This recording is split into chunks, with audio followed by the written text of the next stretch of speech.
وہم وہم وہم وہم در وہم، پھر تو ان کو بیٹھے بیٹھے لیٹے لیٹے موت لے جائے گی۔ اور یہ بھی آگے میں بیان کروں گا، ویسے ہوتا وہی ہے جو اللہ فرماتا ہے، لیکن اللہ یہ بھی فرماتا ہے نا حدیث قدسی میں، انا عند ظن عبدی بھی، میرے بارے میں جو میرے بندے کا گمان ہو میں وہی کرتا ہوں۔ تو جنہیں وام ہے کہ ہمیں کرونا لگ جانا ہے، ان کا وام سبب بن جائے گا کرونا لگنے کا۔ جنہیں وام ہے کہ ہمیں جراثیم چمٹ جانے ہیں، تو اللہ فرماتا ہے تم نے مجھے یہی سمجھا ہوا ہے، انج تو پھر انجی سے۔ یعنی یہ اس حدیث کا آگے مطلب ہے کہ جس وقت شریعت تمہیں سمجھا رہی ہے کچھ نہیں ہوتا، کچھ نہیں ہوتا، کچھ نہیں ہوتا، اور تم ڈاکٹروں کا کلمہ پڑھ کے وہم کے نیچے ہو کہ نہیں ہو جائے گا ہو جائے گا، تو پھر اللہ تعالیٰ کا فرمان انا عند ظن عبدی بھی، اگر مجھے اس طرح سمجھتے ہو تو پھر ایسے ہی ہے، پھر وہ وام باذن خدا سبب بن جائے گا۔ تو اس لیے ساری جہتوں کو پیش نظر رکھنا چاہیے۔ اب یہاں پر المفاتیح کے اندر اس کا تذکرہ کیا گیا، فلا تقدموا علیہ، یعنی اذا سمعتم ان الطاعون وقع ببلد فلا تدخلوا ذلك البلد، وهذا اشارۃ الى ان الرجل لا يجوز له ان يوقع نفسه في موضع يكون فيه الهلاك، کہ اپنے آپ کو اس جگہ میں نہ ڈالے کہ جہاں ہلاکت ہے۔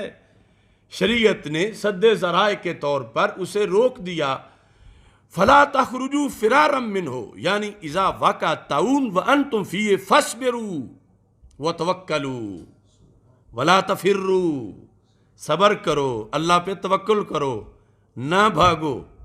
ھذا اشارۃ الی ان العذاب اذا نزل بقوم وانت فیہم، کہ یہ اشارہ ہے اس طرف کہ جب اللہ کا عذاب کسی قوم میں آ جائے اور تم اس قوم میں ہو، فاصبر، صبر کرو اور ان سے نہ بھاگو۔ کیوں؟ فإن العذاب لا يدفع الحرب، عذاب سے بھاگنا بچا نہیں سکتا، یعنی موت رب دینا چاہتا ہے اور کوئی کہے میں بھاگ جاؤں گا تو میں بچ جاؤں گا۔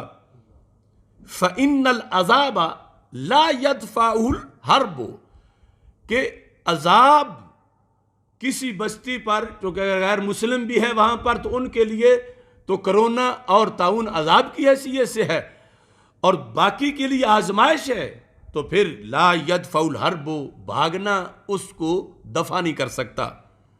وَإِنَّمَا يَدْفَعُ الْإِسْتِغْفَارُ وَالتَّوْبَةُ، استغفار اور توبہ میں طاقت ہے کہ عذاب ٹل جائے۔ اور یہاں الٹا معاملہ ہے، کنویں کو مینار، مینار کو کنواں، یعنی توبہ استغفار کی جگہ مساجد پر پابندیاں، اور دوسری طرف یہ سب فرار تھا نا موت سے، فرار تھا تقدیر سے، کہ درمیان میں فاصلہ رکھو، اور موت تو پاؤں کے تسبے سے بھی قریب ہے، کیا 6 فٹ دور سمجھی ہوئی ہے؟ کیسے مسلمان ہیں؟ 6 فٹ اس لیے کہ موت سے بچ جاؤں گا، مسجد اس لیے بند کہ موت سے بچ جاؤں گا، منڈی کاروبار اس لیے بند کہ موت سے بچ جاؤں گا۔ کتنا فتنہ عقیدہ تقدیر کے لحاظ سے پھیلایا گیا۔ یعنی یہ ساری چیزیں وہ نہیں ہے کہ جو احتیاط کے زمرے میں آتی ہوں، احتیاط ہوتی ہے موت کے عادی سبب سے، اور وہمی سبب سے احتیاط کا حکم نہیں دیا گیا کہ وہم ہے۔ اور یہاں تو جب حقیقتاً بھی طاعون آ جائے اور حقیقتاً بھی جب بیماری آ جائے تو وہاں یہ تو نہیں ہوتا جس طرح اب فتوے دیے گئے۔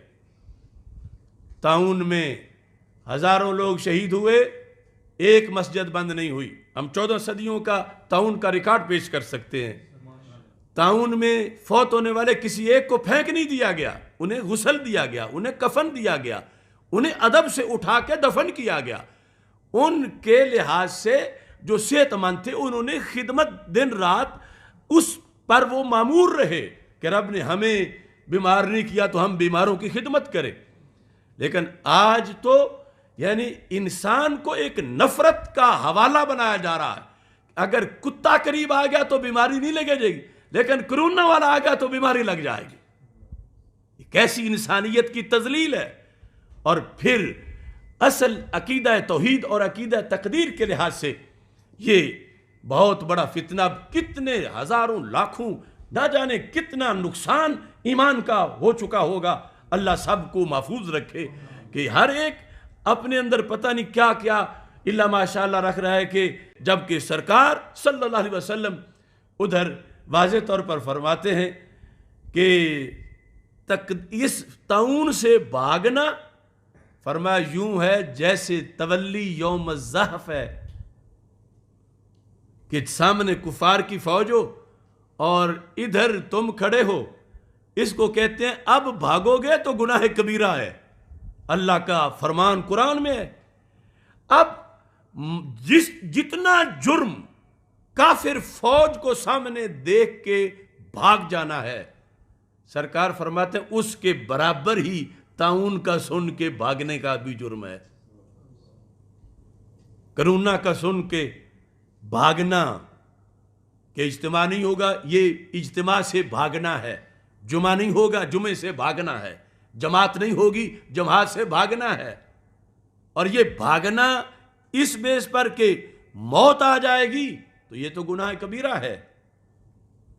اور نبی اکرم نور مجسم شفیع معظم صلی اللہ علیہ وسلم نے بار بار اس کے لحاظ سے تنبیہ فرمائی ہے. اب یہاں اس میں ارشاد الساری شرح بخاری اس کے اندر بھی اس کو بیان کیا گیا. تعویل و مختلف الحدیث ابن قتیبہ کی یعنی سینکڑوں حوالہ جات ہیں. خلاصہ میں یہ عرض کر رہا ہوں کہ حدیث کے دونوں حصوں میں 100 میں سے 1% بھی ہمارے آقا علیہ السلام کا یہ مطلب نہیں ہے کہ تمہیں کسی کی بیماری لگ جائے گی یا تمہاری کسی کو لگ جائے گی کہ تم نہ نکلو، اور ادھر یہ ہے کہ تم داخل نہ ہو. یعنی دونوں حصوں میں، اور یہ طاہر القادری اور یہ غامدی اور اس کی نسل کے آگے سارے، انہوں نے دونوں حصوں میں جرم کیا ہے کہ ادھر اس لیے نہ جاؤ کہ ان کی تمہیں لگ جائے گی، اور یہاں جہاں بیماری ہے یہاں سے اس لیے نہ نکلو کہ تمہاری کسی اور کو لگ جائے گی. حالانکہ جب سرکار فرماتے ہیں کہ جب تم ہو کسی شہر میں اور وہاں بیماری آ جائے، اب آگے مطلق ہے. کس طرح مطلق ہے کہ ہو سکتا ہے جسے سرکار فرما رہے ہیں یہ تو بیمار ہے ہی نہیں، تو بیمار ہے ہی نہیں تو اس کی جا کے کسی کو لگ جائے گی. یعنی یہ کرنٹینہ پر جو دلیلیں طاہر القادری دیتا رہا، جب حدیث میں ہے کہ جس جگہ طاعون آ گیا تم نہ نکلو، تو اب تم میں 2 طرح کے لوگ ہوں گے. ایک وہ جو بیماری والا ہے، دوسرا وہ جس کو بھی بیماری نہیں لگی، اور زیادہ احتمال یہ ہے کہ جس کو ابھی بیماری نہیں لگی. چلو نصف بھی ہو تو پھر جس کو لگی نہیں وہ اوروں کو کس طرح جا کے بیمار کر دے گا. یعنی کتنا غلط مطلب جو ہے، چونکہ جھوٹ کے پاؤں نہیں، جو غلطی کی انہوں نے غیروں کو خوش کرنے کے لیے اور یہ داد لینے کے لیے کہ ہمارے ڈاکٹر صاحب کی بات تو امریکہ نے بھی چلا دی، تو امریکہ نے چلانی تھی کیونکہ اس کے فائدے کی جو تھی. یہ حدیث اب پتہ نہیں واقع میں وہ بورڈ امریکہ یا پیرس میں لگے یا نہیں. میں نے فیس بک پہ دیکھے کہ رسول اللہ صلی اللہ علیہ وسلم کی حدیث انہوں نے انگریزوں نے اپنے بورڈ پہ لکھی ہوئی ہے، تو میں نے چیک کیا تو اس میں بھی فرارا منہ لفظ نہیں لکھے ہوئے. یعنی جو واردات طاہر القادری نے کی اس کے مطابق ہی بورڈ لگا کہ اپنا مطلب نام سرکار کا لے کے مطلب اپنا نکال کے انگریزوں والا. وہاں اتنی بڑی دھاندلی رسول پاک صلی اللہ علیہ وسلم کی متواتر حدیثوں میں، جو بخاری میں ہے، جو مسلم میں ہے. تو اس بنیاد پر اب یہاں اختصار سے میں چند حوالہ جات عرض کرتے ہوئے پھر چونکہ سحری کا وقت قریب ہو رہا ہے اور انشاءاللہ کل کا جو موضوع ہے وہ مزید اہم موضوع ہے.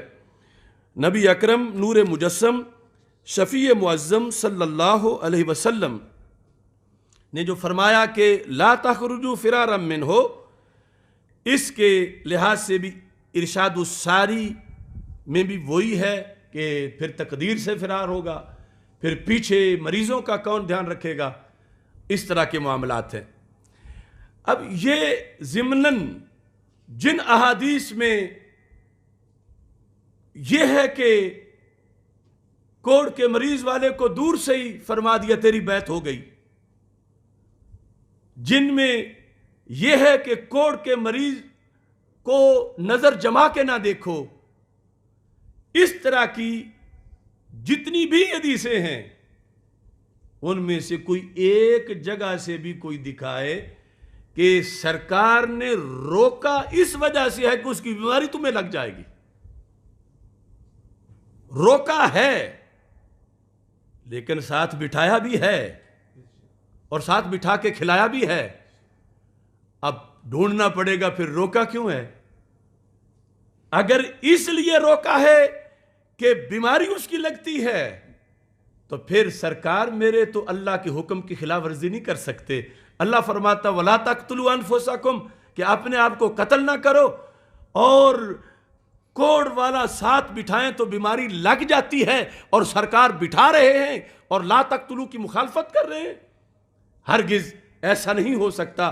اس بنیاد پر یہ دیکھو پوری بحث شرح معانی الآثار کے اندر موجود ہے، اور یہ سارے لوگ، میں اعلان کہہ رہا ہوں خدا کی قسم، اگر 7 صفحے تحاوی کے اور 20 صفحے فتاوی رضویہ کے پڑھ لیتے تو اس گمراہی میں نہ پڑتے.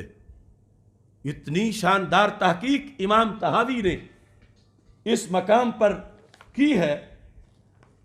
آپ کہتے ہیں یہ صفحہ نمبر 352 پر فی حاضل آثار ایضاً وضعہ ید المجزوم فی القصعۃ، سرکار کا مجزوم کا ہاتھ پکڑ کے اپنے ساتھ پلیٹ میں ڈالنا.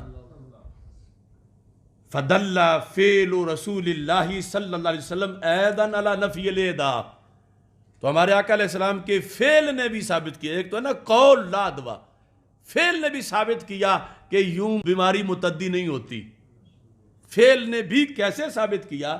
لأنہ، یہ امام تحاوی ہیں، لأنہ لو کان الاعداء مما یجوز ان یکون اذن لما فعل النبی صلی اللہ علیہ وسلم ما یخاف ذلك منہ لأن فی ذلك جر التلف الیہ وقد نہى اللہ عز وجل عن ذلك فقال ولا تقتلوا انفسکم. کہ اگر یوں بیماری لگتی ہوتی تو پھر جب سرکار دو عالم صلی اللہ علیہ وسلم نے اس کو بلا کے کوڑ کے مریض کو ساتھ بٹھایا تو دوسرے لفظوں میں بیماری کھینچ کے لے آئے. اور اللہ فرماتا وَلَا تَقْتُلُوا أَنفُسَكُمْ، اپنے آپ کو قتل نہ کرو، اور بیماری کھینچ کے لے آنا اپنے آپ کو قتل کرنا ہے. تو پھر سرکاری قرآن کی نافرمانی کریں کیسے ہو سکتا؟ اس بنیاد پر نبی اکرم نور مجسم شفیع معظم صلی اللہ علیہ وسلم نے یہ واضح کر دیا کہ اور مقاصد ہیں. پھر آپ کہیں گے وہ اور مقاصد کیا ہیں؟